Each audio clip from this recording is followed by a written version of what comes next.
Dan pemirsa, untuk mengetahui informasi terkait gelar perkara kasus polisi tembak polisi, kita sudah terhubung dengan jurnalis Metro TV, Devi Syafira langsung dari Polres Bogor, Jawa Barat. Selamat sore, Devi. Apakah bisa dijelaskan maksud dari gelar perkara lanjutan? Sementara sudah ditetapkan 2 tersangka dalam kasus ini. Ya, Vera dan juga pemirsa, betul sekali bahwa pada sore hari ini Polres Bogor melakukan gelar perkara lanjutan atas kasus tewasnya Bribda Ignatius Dwi Frisko. Nah, untuk pada sore hari ini kami tadi mengonfirmasi kepada Kapolres Bogor yakni AKBP Domanto mengatakan belum dapat merinci gelar perkara lanjutan ini bertujuan seperti apa. Namun yang jelas akan disampaikan nanti usai gelar perkara yang tes ataupun keterangan kepada awak media sekitar pukul 17 ataupun 18 waktu Indonesia Barat. Nah, kalau kami melihat tadi sudah hadir dari kuasa hukum, yakni pihak keluarga dari Bribda Ignatius, kemudian juga ayah dan ibunya juga rencananya juga akan hadir pada gelar perkara sore hari ini. Nah, kalau untuk gelar perkara sendiri sebenarnya adalah bertujuan untuk memaparkan sejumlah alat bukti, kemudian rekonstruksi kasus dan juga kesimpulan dari pihak kepolisian. Namun kami melihat lagi nanti bagaimana keterangan secara lebih rincinya kepada pihak kepolisian. Dan sebagai informasi Vera dan juga pemirsa bahwa kasus ataupun insiden ini terjadi pada Minggu 23 Juli 2023 yang mana dijelaskan dari Kapolres Bogor bahwa awal mulanya terjadi pada Sabtu 22 Juli pada pukul 20.40 waktu Indonesia Barat.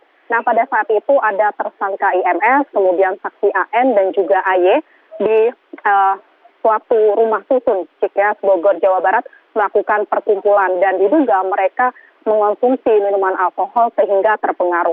Nah, pada saat melakukan perkumpulan tersebut, tersangka IMS diduga menunjukkan senjata apinya, namun tidak terpasang magasin. Seperti itu, lalu dimasukkan kembali ke tasnya.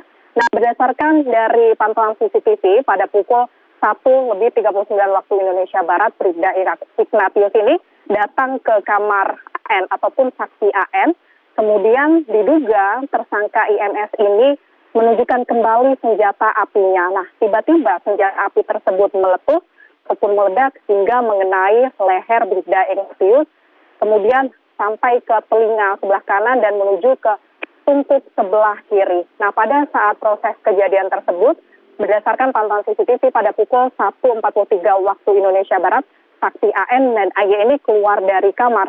Nah, kemudian diestimasikan waktu tertembaknya Bribda Ignatius ini terjadi pada 3 menit 53 detik waktu Indonesia Barat. Nah, pada saat kejadian tersebut, Bribda Ignatius langsung dilarikan ke rumah sakit, namun dalam perjalanannya tidak dapat tertolong hingga dinyatakan tewas. Nah, dalam kasus ini yang sudah ditetapkan tersangka ada 2, yakni IMS yang mana IMS ini diduga sebagai penembak dan juga IG ini diduga sebagai pemilik senjata api. Nah, namun dalam lokasi kejadian tersebut tidak ada IG, namun ia tetap dikenakan sanksi karena tidak dapat menjaga senjata apinya dengan baik.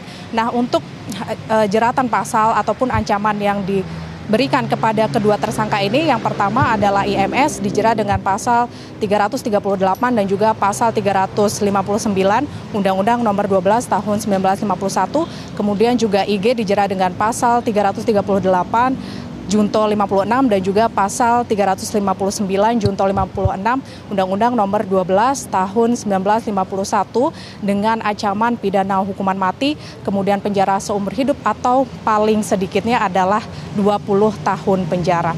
Nah, sementara itu Vera dan juga pemirsa, dari pihak keluarga Bribda Ignatius ini juga membuat laporan kepada Barreskrim Polri karena diduga dalam kasus ini adanya pembunuhan berencana yaitu pada pasal 340 KUHP. Nah, kemudian dari pihak keluarga juga telah mengantongi sejumlah alat bukti, diantaranya adalah obrolan ataupun chat dari Bribda Ignatius kepada kekasihnya, dalam hal ini adalah Claudia, yang mana pada saat itu Bribda Ignatius menyampaikan bahwa ia tidak kuat ataupun ingin menyerah. Nah, sementara untuk keterangan pada gelar perkara hari ini tentunya kita akan nantikan bersama-sama Vera dan juga pemirsa apa saja sebenarnya tujuan dari gelar perkara ini dan apa saja yang akan diinformasikan dari pihak kepolisian, dalam hal ini adalah Polres Bogor, kepada awak media dan juga kepada pemirsa. Sementara demikian Vera, kembali ke Anda di studio. Baik, terima kasih Devi Syafira melaporkan langsung dari Polres Bogor. Selamat bertugas kembali. Cara mudah mendapatkan informasi dengan satu sentuhan jari. Download Metro TV Extend.